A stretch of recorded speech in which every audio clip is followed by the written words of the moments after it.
Minasan, konnichiwa! Welcome back to my channel. Sa mga bago po, welcome! Sana makatulong ang channel ko para makapag-ready kayo for the prometric exam. So for today's video, it's the registration guideline on how to make My Page account. So based on our title, it's the OTAFF My Page registration, meaning it's for those who will take the food processing exam and the food service exam. And reminders, this process or registration process is only for those who will take the exam here in Japan. Registration process depends on your country. So for example, if you're going to take in the Philippines, so iba po ang registration process, of course. Para saan nga ba ang My Page account? So, ang My Page account po, hindi po kayo makakapag-apply for the exam kung wala po kayong My Page account. Just like JLPT, kailangan nyo ng account para makapag-apply kayo for the exam. So, without further ado, let's get it started.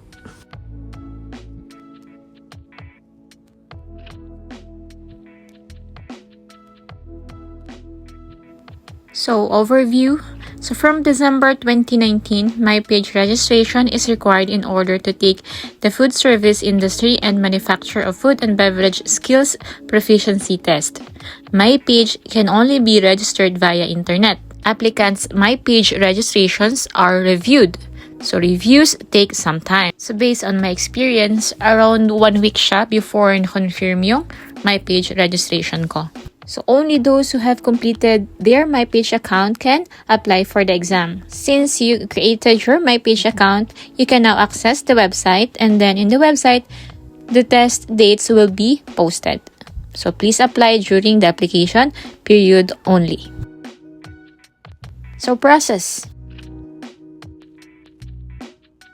So first, make provisional My Page registration application. So access the OTAFF website, OTAFF1.jp, and click on Tokotegi no Ichigo Gino Sokutei Shiken, or the orange box that you can see. Then click on Kokonai Shiken My Page Shinki Toroku at the top of the page. So makikita nyo naman siya agad. Then after clicking this page will prompt in your device. So here you have to enter your email address. So remember, OTAFF will send important email messages to this registered email address. Therefore, please be sure that it is an email address that you can readily access by yourself. And also, this email address will be your login ID after My Page registration is completed. Then, after entering your email address, you have to click Soshin Suru to advance to the next screen. So after clicking Soshin Suru or send, you're supposed to receive an email from OTAFF. So after clicking yung send, dapat ganito po yung lalabas sa screen nyo. So remember, registration has not yet been completed at this stage. Meron pa po tayong gagawin. So like what I've said kanina, My Page provisional registration email from OTAFF will arrive. So My Page provisional registration email with the content that is shown below will be sent to your email address. So dapat meron po siyang link. So you have to click the link. But then if the email hasn't arrived within an hour, you have to apply again for the provisional registration. Or just in case, 24 hours have passed since the email has arrived. So meron po siyang expiration. So you have to push through agad when you receive the email that contains the URL. So just in case hindi nyo nagawa, you have to apply again for the provisional My Page registration. So sabi dito, this notice will always be displayed when you create a new registration. So please check the details and continue with your registration if there are no problems. So you can only create 1 page per person, and it is not allowed to create 2 pages and then take the exam on different dates. But you are allowed to take food processing and food service as long as hindi siya conflict with the schedule. So after clicking the link, the next step, enter the required information for the registration. So please enter the information in all of the fields. So in this section, A1, so this is the confirmation of eligibility. So eligible ba kayong mag-take ng exam? So dapat you're 17 years old and above, and you are legal resident here in Japan. And if you think that you are qualified to take the exam, you have to click Eyo mitashiteru. So if you click Eyo mitashite nai, you won't be able to take the exam. Then moving on A2. So nationality of a country or region that does not cooperate with a smooth execution of a deportation order are not allowed to take the exam. So if you're from the Philippines, you have to click Gai to shitemasen. Then moving on. So remember guys, even if you pass this exam, it is not a guarantee that you can change your status of residency into specified skilled worker. Kasi it depends pa rin po sa immigration. May process po tayong sinusunod for this. So in this part, you just have to click hi or yes. So moving on B1 to C6. Registrant's information. B1 is for the email address or your login ID. So you have to enter the one that you used for the pre-registration. So B2 is for your password, and then C1 is your name. So in C1, you can write your name in English, and then in C2, you have to write it in Furigana. C3 is for Tanjobi or your birthday, so make sure na tama po ang i-enter nyo since this is very important information. So C4 is for gender, C5 is for nationality, then C6 is for the type of exam that you're going to take. So first is for the restaurant business, and then second is for the food processing, and the last one if you're not yet decided. So moving on to D1 to E4, personal identification certificate. D1, pass photo number. So not your residence card or Japan visa number. Please enter your passport number. E1, Zario kado no umu. So do you possess residence card? If not, yung first kanji. If yes, yung second kanji. But of course, dapat meron kayong residence card.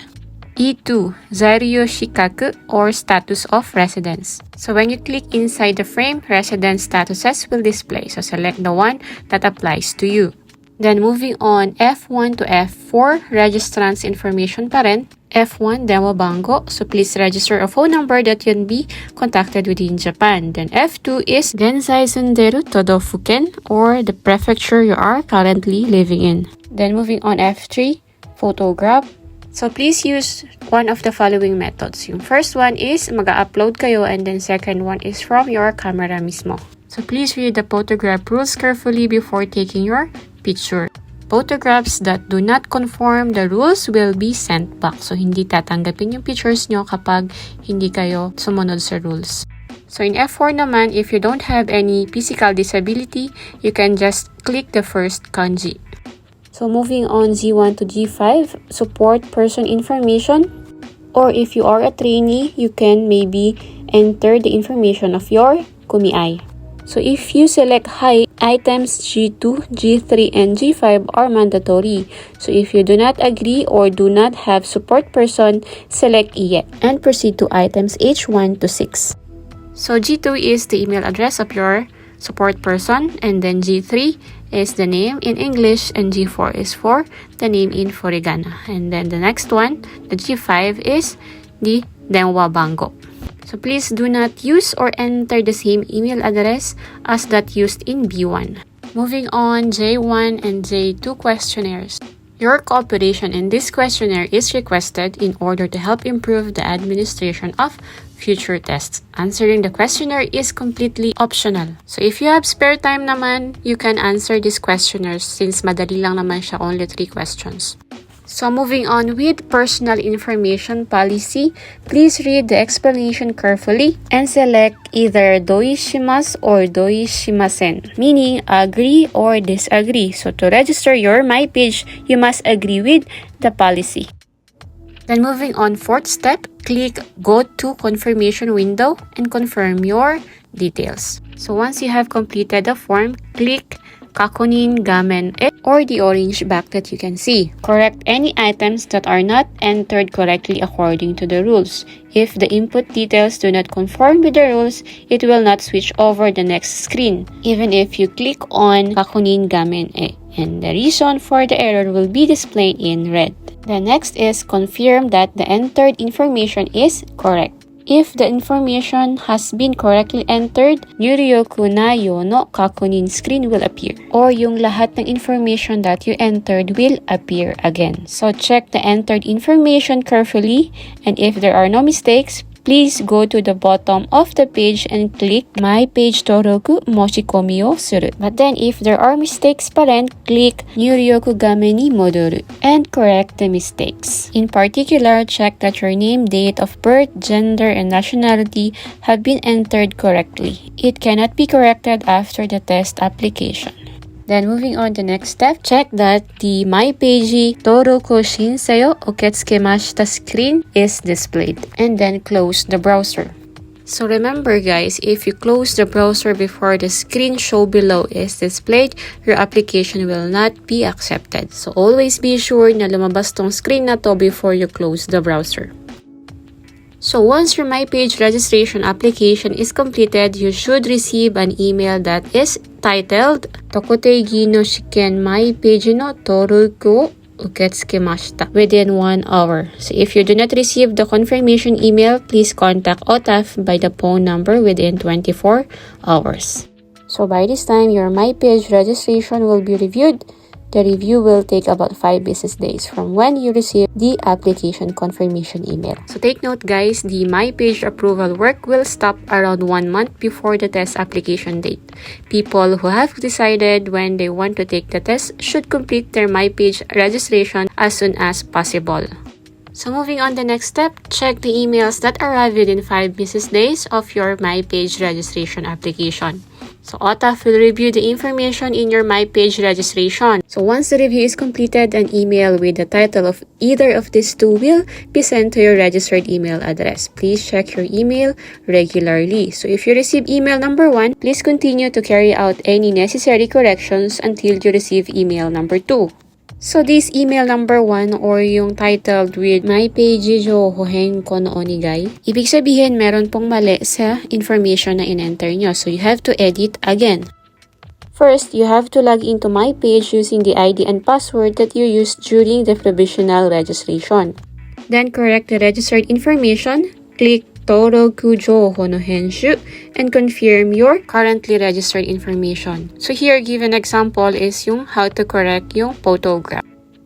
But you can correct items other than photograph. So basta alam nyo yung B2 password nyo, always remember your B2 password because it is very important. So once you corrected the data, save it by clicking Hozon Suru. After that, an email with the title of Tokuteigi no Shiken My Page no Toroku Henko Shimashita will be sent to your registered email address. Once your corrections are completed, the following screen will be displayed, yung nasa gilid po. After editing or kung wala naman kayong dapat i-edit, then an email titled Tokuteigi no Shiken My Page no Toroku ga kanryo shimashita will be sent to your registered email address, meaning your My Page registration for food service, industry, and manufacture of food and beverage skills proficiency test is completed. So please don't forget your user ID and your password. So guys, this completes the My Page registration. Remember, you can only apply to take the test during the test application period. Please be sure to read the test application guide carefully before applying for the test. So guys, thank you so much for watching. I hope nakatulong ako for your preparation for the Prometric exam. And if you like my videos, please consider subscribing and hit the notification bell para updated kayo for my future videos. So paano guys? Mata ne!